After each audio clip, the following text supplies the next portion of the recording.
Todo el mundo se prepara durante 4 años, precisamente para ver qué sucede cada 4 años, un día como hoy. Cada 4 años se prepara el mundo entero. 4 años. ¿Cierto, no? De hecho, están anunciando ya dónde será el próximo mundial. Y ya se está preparando. De hecho, se preparan desde mucho antes, ¿no? Pero creo que ya saben. Pero en 4 años se preparan. Se invierte dinero. Muchísimas cosas. Para un momento como el de hoy, ¿no? Pues la final del mundial. Y todo el mundo esperando precisamente eso, esa final, ¿no? Y la verdad es que, pues, alguien quiere ganar. Y tiene que prepararse, implica esfuerzo, implica entrega. Y hoy, como dicen por ahí, ganará el mejor. Algunos quieren que gane Alemania, otros porque queremos ser, ¿cómo se dice? Pues que se quede en nuestro continente, ¿no? Entonces, no, pues Argentina. La verdad es que el mejor ganará. Así es de sencillo. Y estuve pensando sobre eso, sobre algunas implicaciones que tiene, por ejemplo, pues ese partido del mundial que usted seguramente está pidiendo ahí en su corazón, que no predique muy largo el pastor, para que me dé tiempo de llegar tranquilo y preparar la botana, no sé qué. Pero quiero decirles que hoy se me ocurre predicar el sermón más largo en todo este año. Qué coincidencia, ¿verdad? Pero fíjense que pensando en eso, tiene ciertas implicaciones este asunto del mundial. Conmueve, impacta a todo el mundo. Eso es interesante. El poder que tiene para impactar el mundo entero. Paraliza. Tú vas por la ciudad en días en que estaba el mundial y que jugaba México, vacía las calles. O sea, paraliza todo. Tiene un impacto tremendo. Pero la iglesia de Cristo, la iglesia del Señor, tiene un impacto mucho más grande que eso, porque tiene el poder del Espíritu Santo. Pero usted dirá, ¿y por qué no sucede? ¿Por qué no sucede? Algo está pasando. Algo está pasando que yo quiero que reflexionemos en esta mañana al respecto. ¿Por qué nuestra iglesia, la iglesia de Cristo, no impacta a la sociedad como quisiéramos que impactara? ¿Qué está pasando? ¿Quién está fallando? Preguntémonos eso en el transcurso de estos minutos. La iglesia primitiva, cuando yo leo el libro de los Hechos, la veo una iglesia dinámica, activa, llena del Espíritu Santo, demostrando una energía, una profundidad espiritual que transformó la cultura que lo rodeaba. Transformó la cultura. Por eso, ¿te acuerdan en Hechos? Cuando aquellos decían, estos que trastornan el mundo entero, ya llegaron acá. ¡Qué bárbaro! ¿Cuántos años habían transcurrido? ¿Qué dice nuestro propedéutico? ¿Cuántos años habían transcurrido hasta esa fecha? 25 años. Trastornaron el mundo. Los cristianos de aquel tiempo, donde llegaban, hacían una revolución. Parece que hoy en día, cuando usted llega, lo revolucionan a usted. Lo impactan. Usted dice, wow, así está el mundo. Y no sabe qué hacer ante esa situación del mundo. ¿Qué vamos a hacer? ¿Qué estamos haciendo? La iglesia de Jesucristo ejerce su misión y parece que regularmente causa problemas. Hace unos años, yo lo recordaba hoy, yo vengo de la Aurora, precisamente ahorita, a las 9 empezamos el culto allá, terminamos 10:30, y en eso que saludo y todo lo demás, entonces yo vengo, por eso si ustedes me dicen, ¿y el pastor por qué siempre llega tarde? ¿Han dicho así? No, ni están dando cuenta, ¿verdad?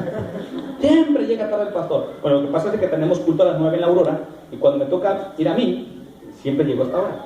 Por eso Rafa está temprano, pero una vez llega tarde Rafa también. Precisamente por eso, porque cuando me toca ir a él, y llega tarde porque venimos saliendo. Pero comentábamos, hace rato precisamente yo recordaba, porque es el mismo sermón que yo predico, allá y aquí. Y yo les decía, ¿se acuerdan, hermanos? Yo les decía a los hermanos, cuando nos tiraban piedras. Ay, hermanos, el domingo ya estábamos, parece que, ¿cómo les puedo decir? Predispuestos así, o sea, empezábamos el culto y cantábamos, pero, Señor, caían las piedras, fuerte, ¿eh? Bueno, a veces era piedra nada más así en el techo, a veces era, cuando nos damos cuenta, en la puerta estaba parada la persona. Y yo decía, qué bueno, porque así nos vamos a dar cuenta quiénes son fieles y entregados. Y otros ya querían salir con su cinturón y a ver qué pueden hacer. O sea, fue tremendo, todo un tiempo fue tremendo allá. Entonces concluyo que cada vez que la iglesia cumple su misión, causa problemas, causa disturbios, causa alboroto. Y eso me da gusto. Y yo me pregunto, ¿por qué es así? Sencillamente porque este mundo en el cual vivimos, que precisamente sin Dios, sin esperanza, este mundo ajeno a Dios, no puede resistir a la influencia de la iglesia. De hecho, así tiene que ser. No puede resistir a la influencia de la iglesia. Además, la iglesia siempre es revolucionaria. Y cheque a través de la historia, y usted lee la historia de la iglesia. Es revolucionaria. A la iglesia de Jesucristo nadie la ha parado. Nadie. A través de los siglos ha sobrevivido, ha permanecido, ha sido firme, ha influenciado al mundo.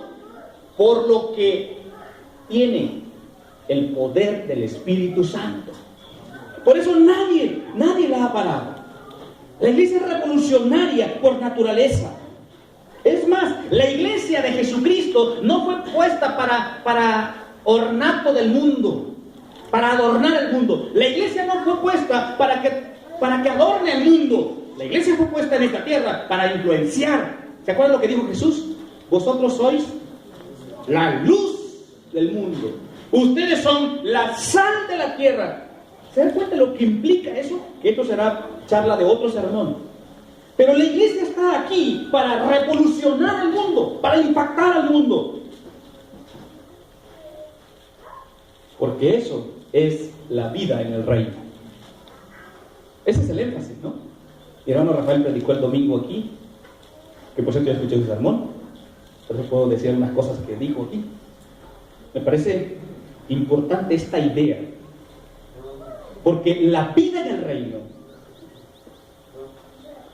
es una verdadera revolución. Ese es el título del sermón. La vida en el reino es una verdadera revolución. No es como el otro reino. De hecho, vivimos en dos reinos. Vamos a llamarle así: el reino espiritual y el reino terrenal. Somos ciudadanos de esos dos reinos. Pero el reino espiritual se divide: el reino de Dios y el reino de Satanás, que también tiene influencia, pero no como el reino de Dios, porque el reino de Dios permanece para siempre. Y usted y yo somos ciudadanos de ese reino. Por eso, mis amados, la vida en el reino es una verdadera revolución. Y les voy a explicar algunas cosas. Soñamos con muchas cosas en esta iglesia. A mí me dio muchísimo gusto, de veras. Yo al final yo me paré por ahí y dije: Señor, gracias por lo que nos permitiste hacer el jueves, hermano. Ve aquí, ¿cuántos niños? 238 niños aquí. Fue algo maravilloso. Pero lo más maravilloso, que a mí me impactó mucho, es cuando el niño salía, algunos pisándole así porque daban luz sus zapatitos. Así, pisándoles. Llevar sus zapatitos en las manos, algunos rotos, ir feliz, caminando con sus zapatos nuevos. ¡Qué impacto! Yo sé que esos niños nunca más se van a olvidar que alguien les regaló unos zapatos. Y usted dice: ay, hermano, quizás porque usted lo puede comprar, quizás porque usted usted lo puede tener. Es más, usted hasta ya lo dejó porque no le gusta ese zapato y se compró otros. Quizás por eso, pero hay niños que lo necesitan. Y me impactó mucho el jueves, muchísimo. Yo estaba sorprendido con lo que yo dije: Dios, ¿cómo es posible que nos permitas esto? Yo decía: gracias, Señor. Y por eso una vez más veo que la vida en el reino es una verdadera revolución. 230 niños, un grupo de madres que estaban ahí sentadas, escuchando también el mensaje de la palabra de Dios. Niños aquí, poniendo sus zapatos, jugando allá, en la historia bíblica y en las manualidades aquí, recibiendo unos zapatos nuevos. Gloria a Dios por eso. La iglesia no está para ornato del mundo. La iglesia está para servir a los demás.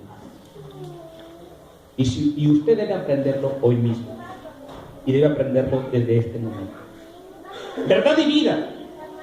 Yo sueño porque verdad y vida será el agente de cambio para esta comunidad o donde quiera que vaya. Que sea un agente de cambio, verdad y vida. Porque por algo Dios lo puso en este lugar. Y miremos a nuestro alrededor, mira a nuestro alrededor. No solamente en el lugar estratégico donde está, sino donde usted vaya caminando, donde usted está en el trabajo, en la escuela, donde usted vaya. Usted es un agente de cambio que Dios ha puesto ahí para transformar el mundo con la palabra de Dios. No olvide eso, por favor. Esos son los ciudadanos del reino de Dios, que impactan al mundo. Por eso yo sueño que verdad y vida será el agente de cambio de esta comunidad, de este lugar donde estamos, donde quiera que usted vaya. Hará cosas grandes. Y usted dice: pero eso es imaginación. Sí, pero la imaginación es una posesión maravillosa que tiene el ser humano. Si usted no imagina, yo no sé qué va a lograr. Usted debe imaginar. ¿Qué sueña? ¿Cómo imagina la iglesia? La imaginación, los sueños, la visión nos permite ver realidades como estas pudieran ser y debieran ser. Alguien dijo: algunos hombres ven las cosas como son y se preguntan: ¿por qué? Yo sueño con cosas que no son y pregunto: ¿por qué no? Imaginemos. ¿Puede usted imaginarse a la comunidad alrededor de donde usted vive agradeciendo por su iglesia de usted? Yo no sé la historia exactamente, pero creo que la hermana Gladys, no está la hermana Gladys, ¿verdad? Comentaba a mi esposa o alguien de ustedes, hermanas, alguien comentaba de que en la escuela, ¿no? En la reunión de fue a la escuela sus hijos, pues varios llevaban zapatitos, ¿no? Ese día, al otro día, no sé cuándo. Y le preguntaban, ¿no? O sea, oye, la maestra o alguien, ¿por qué todos traen zapatos nuevos? Y alguien dijo: bueno, pues allá una iglesia no los regaló. Y uno de los niños, toda la mano Gladys: sí, esa es mi iglesia, ahí en mi iglesia. Qué bonito, ¿verdad? Que diga: sí, allá, esa es mi iglesia. Fue el que... Está precioso eso. ¿Qué está pasando? Se imaginen a la comunidad agradeciendo: gracias por verdad y vida que se estableció ahí en ese terreno, porque la verdad necesitábamos algo así. ¿Se imaginan? Pueden imaginarse a los líderes de la ciudad, del pueblo, de la comunidad, valorando la amistad y la participación de la iglesia por la comunidad. ¿Se da cuenta de eso? Puede imaginarse a sus vecinos alrededor de la iglesia hablando quizás a sus espaldas de usted, pero diciendo: ay, cuán bueno es tener una iglesia en esta área aquí. ¿Puede imaginarse eso? Puede imaginarse a un gran número de miembros de esta congregación activamente ocupándose, apasionados por el servicio comunitario, usando sus dones, sus talentos, diferentes maneras para servir a los demás. ¿Puede usted imaginarse a su comunidad cambiada, transformada, donde había quizás muchos problemas de alcoholismo, de drogadicción, y cuando llegó la iglesia, menguó eso? ¿Puede imaginarse eso? ¿Puede imaginarse a muchos de la comunidad antes indiferentes, hostiles hacia el cristianismo, pero ahora alabando a Dios por su iglesia de usted? por las contribuciones, por el apoyo que los miembros de esta iglesia han hecho a la comunidad. ¿Puede imaginarse eso? ¿Puede imaginarse la cosecha espiritual que seguirá naturalmente si todo esto que he mencionado fuera cierto? ¿De qué estoy hablando, mis amados? Estoy hablando del impacto que debe tener esta comunidad cristiana a la comunidad en donde vivimos. Esto es el asunto de visión. Esto es el sueño. ¿Por qué no? Eso es lo que está dentro de mi corazón y es lo que quiero compartir con ustedes. Sé que algunos llamarían sueños imposibles, quizás. Yo lo llamo, como estoy leyendo un libro que me está impactando mucho, se llama La irresistible influencia de la iglesia. Se los recomiendo. Ese es el deseo de Jesús por su iglesia: ser luz y sal de la tierra. Afectemos la comunidad. Eso es lo que queremos. Dar algo a la comunidad. No solamente el evangelio, sino qué más podemos hacer. Por eso en esta iglesia desarrollamos talleres cada jueves, hermanos. Cada jueves desarrollamos talleres aquí de 4 a 6 de la tarde. Diferentes talleres para mujeres, para personas que vienen y aprenden, talleres de soya, etc. Es lo que queremos hacer. Hoy nos bendijo Dios el jueves pasado con este apoyo a los niños. El próximo 13 de agosto estaremos en la colonia Aurora haciendo lo mismo. Eso es algo extraordinario que Dios nos está permitiendo hacer. Yo le pregunto, qué lástima si usted no está dentro del proyecto. Y no es porque yo no quiera que esté, sino porque usted no quiere. Qué lástima. ¿Qué es eso? Usted es un instrumento en las manos de Dios, mis hermanos. Y en el reino de Dios, la vida es distinta. ¿Se acuerdan cuando los hijos de Zebedeo? En otro evangelio dice que fue su madre la que fue con Jesús, ¿se acuerdan? Y le dijo: oye, Señor, cuando tú estés en tu reino, permite que mi hijo, uno de ellos, a la derecha y el otro a la izquierda. ¿Qué te parece, Jesús? ¿Hacemos trato? ¿Y qué le dijo Jesús? No saben lo que pide. Es más, en este reino las cosas no son así. ¿Sí? Dice Jesús: en mi reino las cosas no se mueven por influencia. En mi reino es diferente. En el reino del mundo, de allá afuera, sí, ahí se hace lo que quiera, y ahí pisoteas y pasas sobre quien quieras para ganar y alcanzar tu propósito. En el reino de Dios, en el reino de Dios se necesita humildad. En el reino de Dios se necesita sencillez. Es más, Jesús dijo: el que no se hace como un niño no entrará en el reino de Dios. ¿Se dan cuenta de eso? Es diferente, el reino de Dios es diferente. Y estamos luchando con un antirreino. Luchando, y cada día tenemos que decir: quiero ser diferente y parecerme a los ciudadanos del reino de Dios. Por eso, mis amados, ¿qué tiene que hacer la iglesia? Quizás fue una introducción muy grande, pero necesitaba yo decir eso. Necesitamos ser verdaderamente iglesia. Vaya conmigo a un pasaje bíblico. Hechos, capítulo 19, versículo 23. Hechos 19, 23.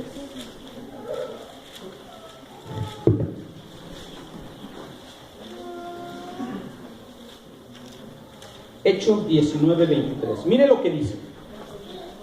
Permíteme leer estos versículos de la palabra de Dios en voz alta. Dice así. ¿Ya lo tienen? 19, 23. ¿Qué título tiene en su Biblia? ¿Qué título? El alboroto en Éfeso. El alboroto en Éfeso. A ver, ¿qué es un alboroto? ¿Problemas? ¿Escándalo? ¿Hace usted alboroto en su casa? ¿Se enojan sus vecinos por el alboroto que hacen? Algunos sí tienen alboroto. Mire, así aparece en su Biblia, la mayoría de versiones aparece así. Yo tengo 4 versiones aquí en mi Nuevo Testamento, y así dice el alboroto, los 4 versiones, el alboroto en Éfeso, así, el alboroto. Yo quiero predicarles acerca del alboroto, de ese alboroto que hace la iglesia. Miren, leo en voz alta, como dice: hubo por aquel tiempo un disturbio no pequeño acerca del camino, porque un platero llamado Demetrio, que hacía de plata templecillos de Diana, daba no poca ganancia a los artífices, a los cuales, reunidos con los obreros del mismo oficio, dijo: varones, sabéis que de este oficio obtenemos nuestra riqueza. Pero veis y oís que este Pablo, no solamente en Éfeso, sino en casi toda Asia, ha apartado a muchas gentes con persuasión, diciendo que no son dioses los que se hacen con las manos. Usted y yo podemos decir amén a esta declaración. Y luego dice: y no solamente hay peligro de que este nuestro negocio venga y se a desacreditarse, sino también que el templo de la gran diosa Diana sea estimado en nada y comience a ser destruida la majestad de aquella a quien venera toda Asia y el mundo entero. Cuando oyeron estas cosas, se llenaron de ira y gritaron diciendo: grande es Diana de los Efesios. Y la ciudad se llenó de confusión, y aún se lanzaron al teatro, arrebatando a Gayo y a Aristarco, macedonios, compañeros de Pablo. Y queriendo Pablo salir al pueblo, los discípulos no lo dejaron. También algunas de las autoridades de Asia, que eran sus amigos, le enviaron recado rogándole que no se presentase en el teatro. Unos pues gritaban una cosa y otros otra, porque la concurrencia estaba confusa, y los más no sabían por qué se habían reunido ahí. Y sacaron de entre la multitud a Alejandro, empujándole los judíos. Entonces Alejandro, pidiendo o pedido silencio con la mano, quería hablar en su defensa ante el pueblo. Pero cuando le conocieron que era judío, todos a una voz gritaron casi por 2 horas. ¿Qué decían? Grande es Diana de los Efesios. Entonces el escribano, cuando había apaciguado a la multitud, dijo: varones efesios, ¿y quién es el hombre que no sabe que la ciudad de los Efesios es guardiana del templo de la gran diosa Diana y de la imagen venida de Júpiter? Puesto que esto no puede contradecirse, es necesario que os apaciguéis y que nada hagáis precipitadamente, porque habéis traído a estos hombres sin ser sacrílegos ni blasfemadores de vuestra diosa. Que si Demetrio y los artífices que están con él tienen pleito contra alguno, audiencia se concede y procónsules hay, acúsense los unos a los otros. Y si demandáis alguna otra cosa, en legítima asamblea que se puede decidir, en la asamblea se puede decidir, porque peligro hay de que seamos acusados de sedición por esto de hoy, no habiendo ninguna causa por la cual podamos dar razón de este concurso. Y habiendo dicho esto, despidió la asamblea y todos en paz. Alguien fue prudente y apaciguó el disturbio, apaciguó el alboroto. Es interesante esta porción bíblica que acabamos de leer. Quiero que meditemos en 3 enseñanzas de cómo la vida en el reino verdaderamente es una revolución. La primera pregunta que sale aquí es: ¿cuál es la causa del alboroto? ¿Por qué el alboroto? ¿Qué dice el texto? ¿Por qué el alboroto? A ver, ¿qué dice el texto? ¿Por qué el alboroto? Porque ellos temían de que quitaran a su diosa, por lo que Pablo y ellos venían a predicar. ¿Y qué predicaba Pablo? Que no era, las imágenes no eran Dios, sino el Dios verdadero. Dios verdadero. O sea que el cristianismo, el evangelio, produjo un escándalo, un alboroto. Por eso digo que es revolucionario este asunto del cristianismo. Provoca revolución. De hecho, ya revolucionó tu vida, ¿sí o no? De hecho, tú estás en dudas. De hecho, tú tienes preguntas: ¿y ahora qué está pasando conmigo? ¿Por qué me estoy comportando así? Si yo soy gritón y ahora como que ya no grito. ¿Qué está pasando? ¿No se dan cuenta de eso? ¿Y ahora qué está pasando? Antes yo no tenía mucho deseo de ir a la iglesia y hoy quiero estar, pero sí todos los días. ¿Qué está pasando? O sea, está revolucionando tu vida. El cristianismo es una verdadera revolución. Por eso, la primera enseñanza, de acuerdo a este pasaje bíblico, es que la vida cristiana es una experiencia que afecta a la sociedad. Escuche bien, el cristianismo es una experiencia que afecta a la sociedad. Un creyente que llega a una comunidad social, a un barrio determinado, es una revolución. Bueno, así debe ser. El evangelio es predicado por diferentes maneras, diferentes formas. Se predica el evangelio por televisión, por folletos, por anuncios en la radio, pero no se compara cuando una familia llega a determinado barrio, pueblo o ciudad.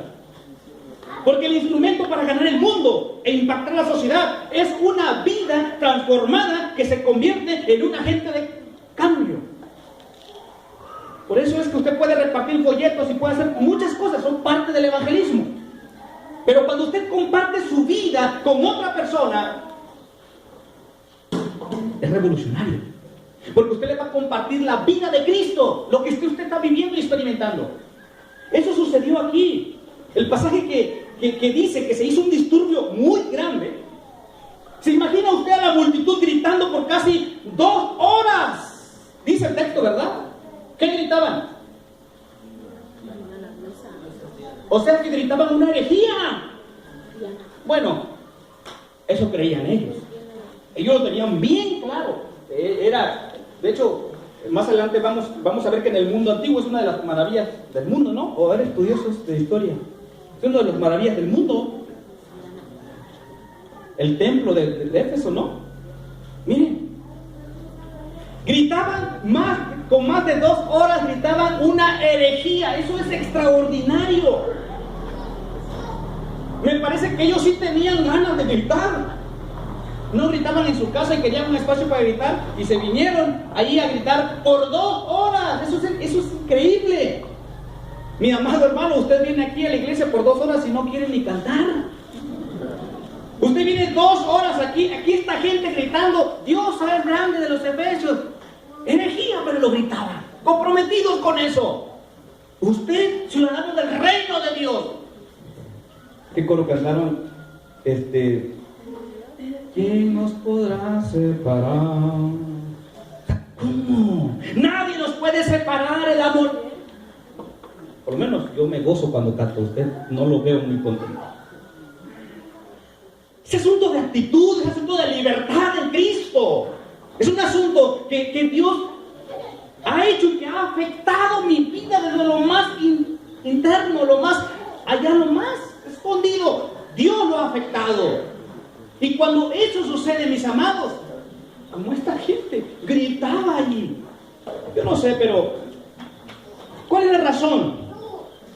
¿Por qué estaban diciendo eso? ¿Por qué gritaban de esa manera? Pues porque estaban siendo afectados por el poder revolucionario de la iglesia de Jesucristo que estaba llegando, del mensaje de salvación. La iglesia está en este mundo no para pasar inadvertidos, donde la gente ni sabe si hay una iglesia allí.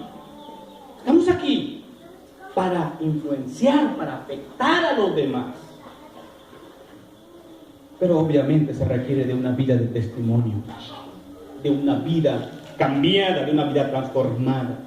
Mis amados, la vida cristiana, el cristianismo, es una experiencia que afecta a la sociedad.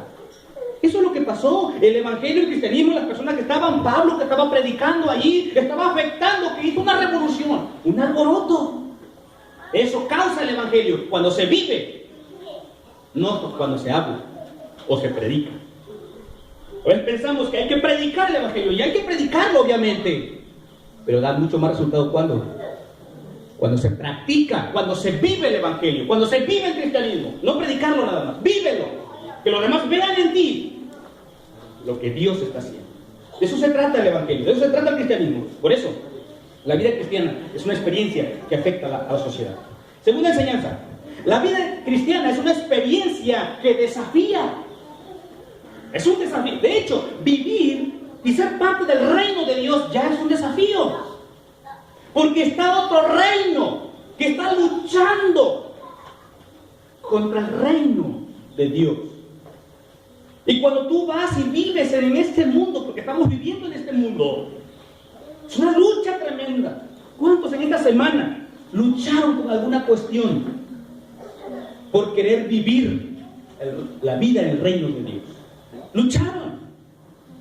Algunos ni les hablaron porque no se fueron a tomar una cerveza con su amigo. ¿Cuándo le invitaron en el mes? Sí, en el tiempo del mundial, que disfrutaran juntos un partido. La pregunta, aquí la cosa no es que cómo que se disfruta del partido, sino cómo disfruta del partido. Ese es el asunto. Porque uno nomás buscaba un pretexto para disfrutar. ¿Cómo lo disfrutan? ¿Saben qué es lo sorprendente?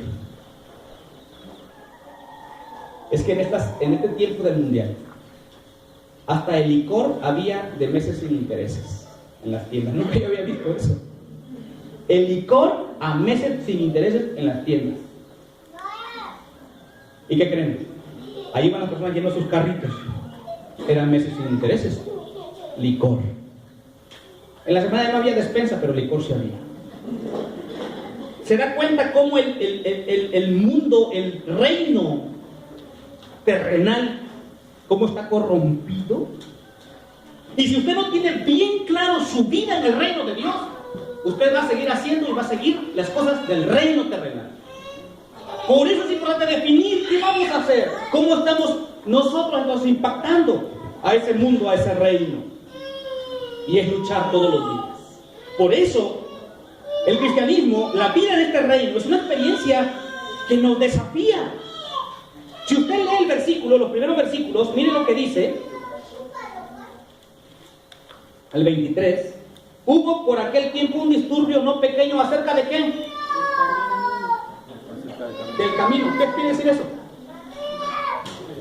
O sea, acerca del cristianismo, por el cristianismo, así le llamaban, acerca del camino. De ese nuevo camino ahora que los estaba desafiando. O sea, el cristianismo. Dice que era un tema de discusión el camino. ¡Qué interesante!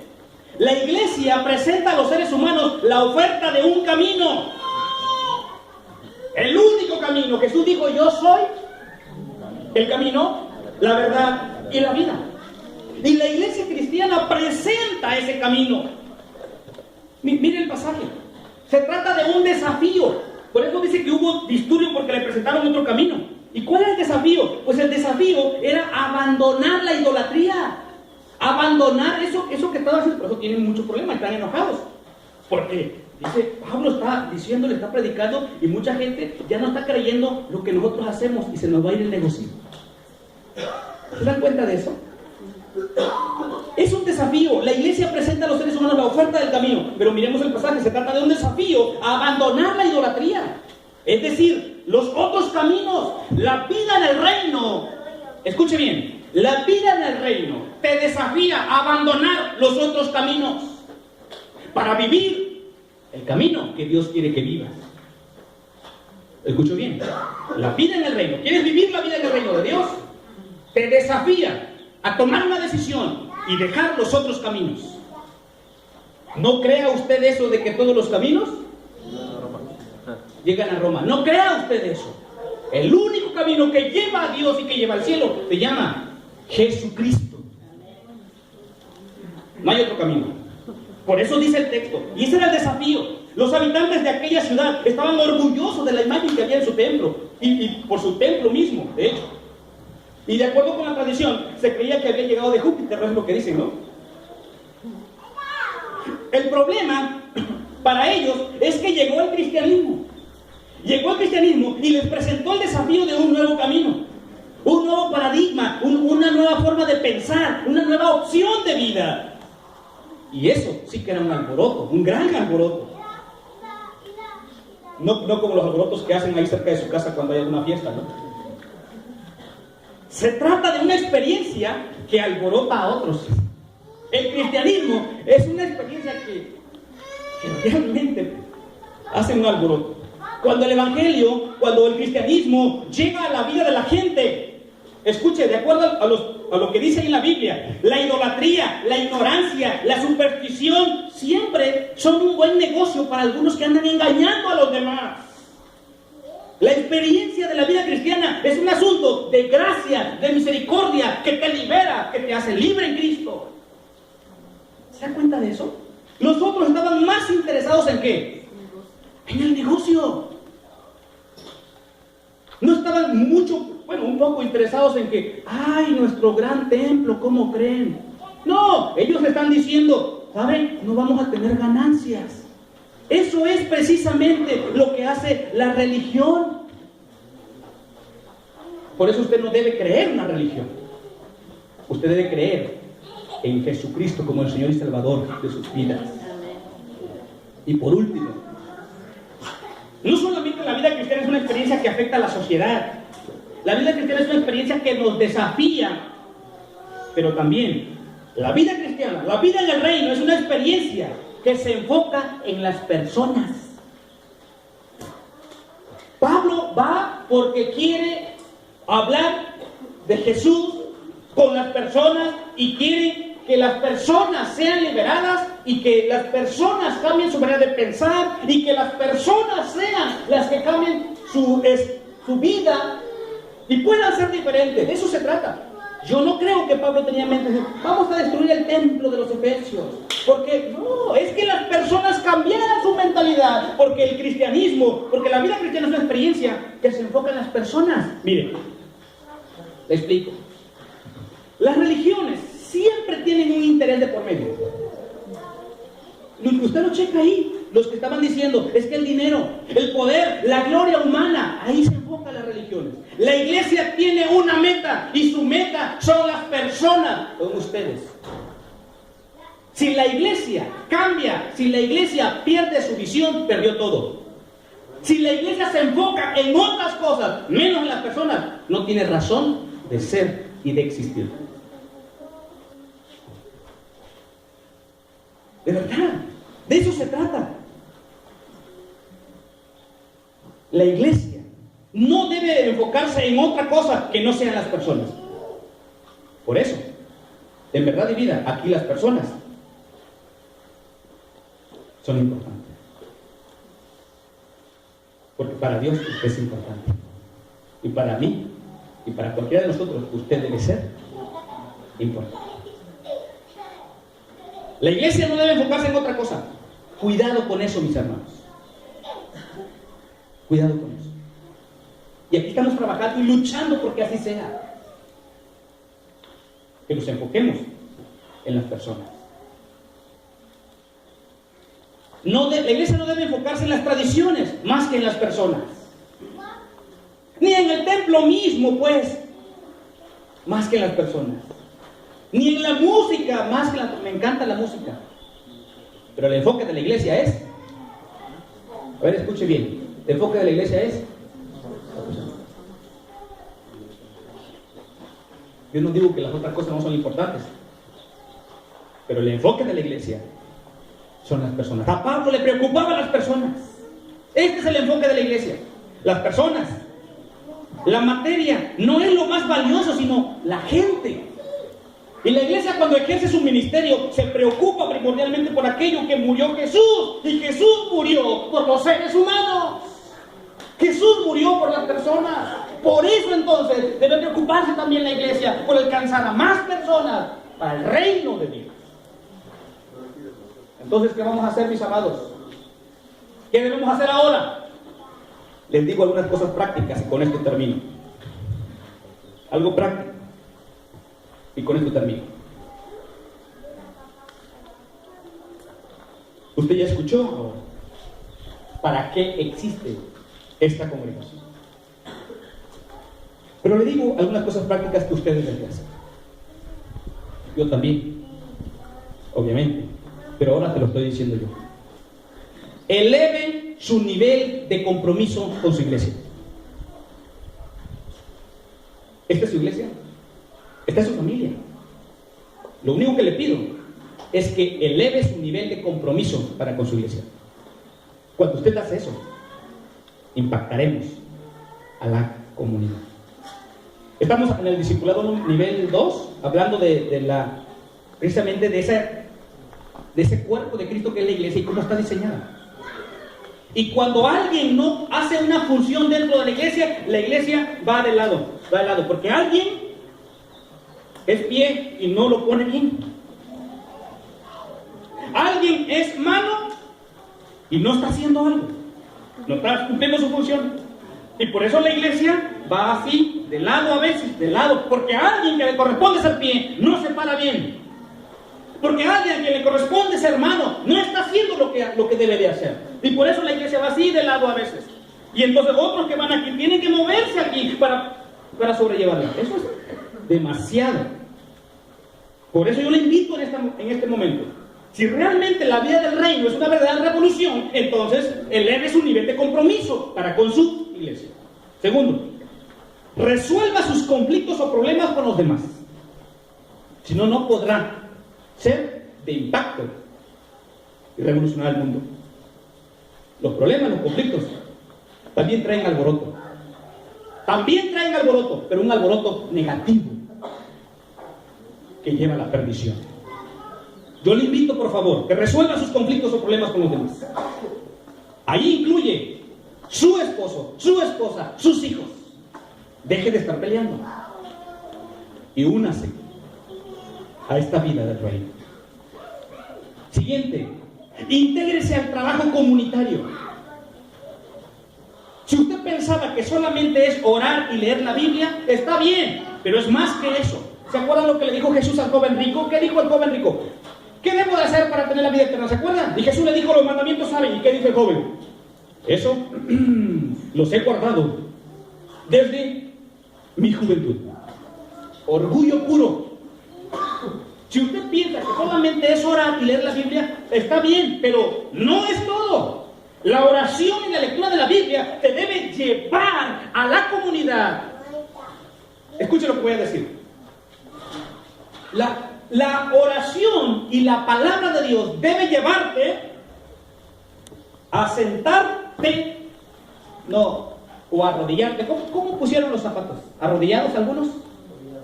Bueno, entonces debe llevarte a arrodillarte o poner una rodilla, tomar el piecito del niño, el piecito que no está tan limpio, tomar el piecito del niño,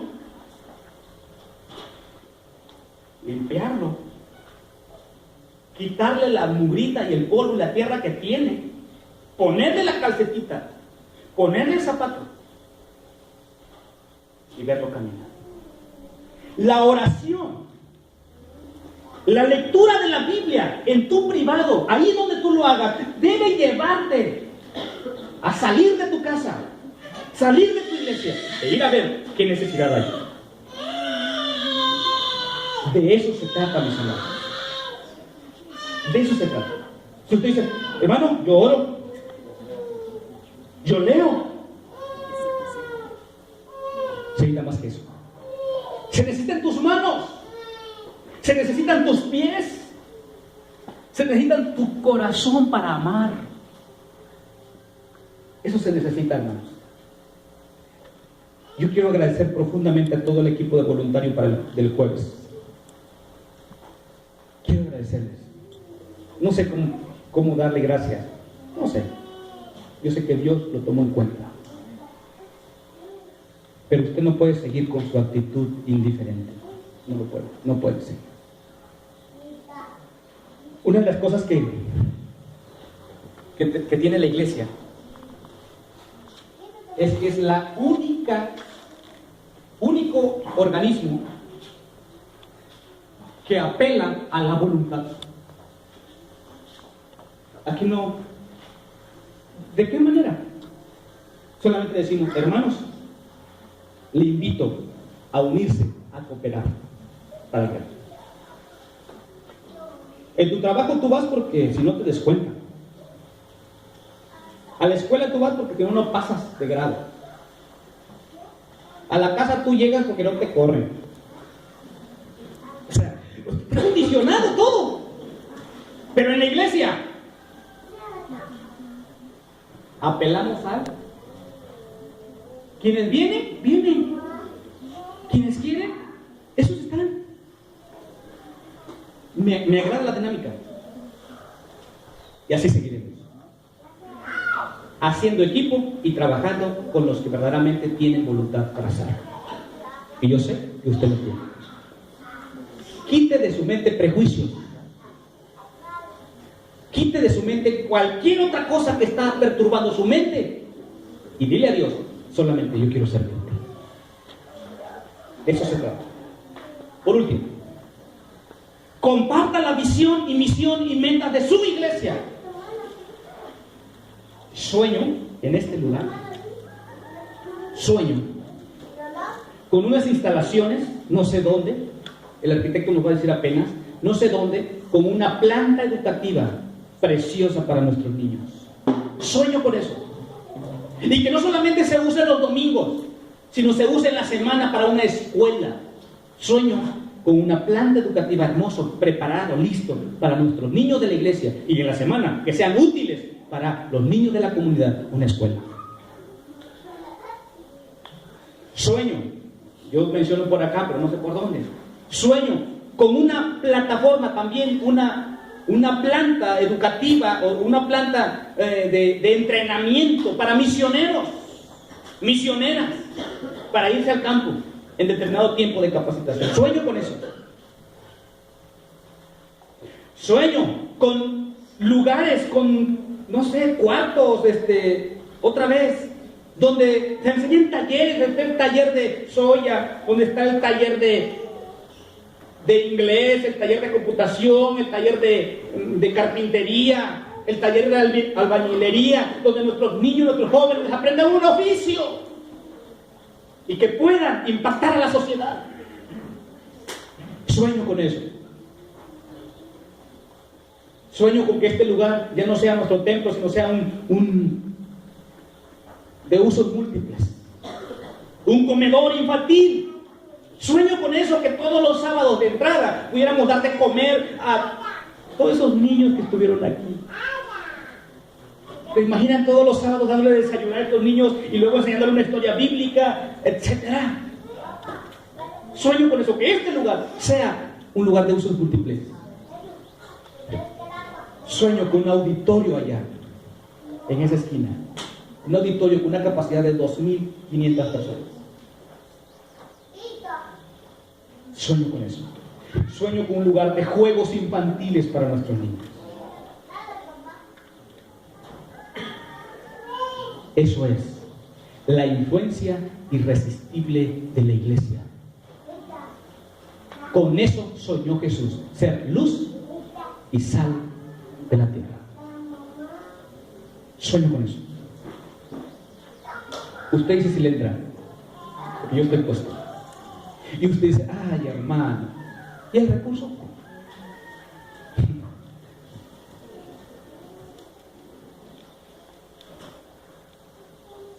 Eso se encarga Dios. Dios ha sido bueno en este año y medio, 2 años que tenemos.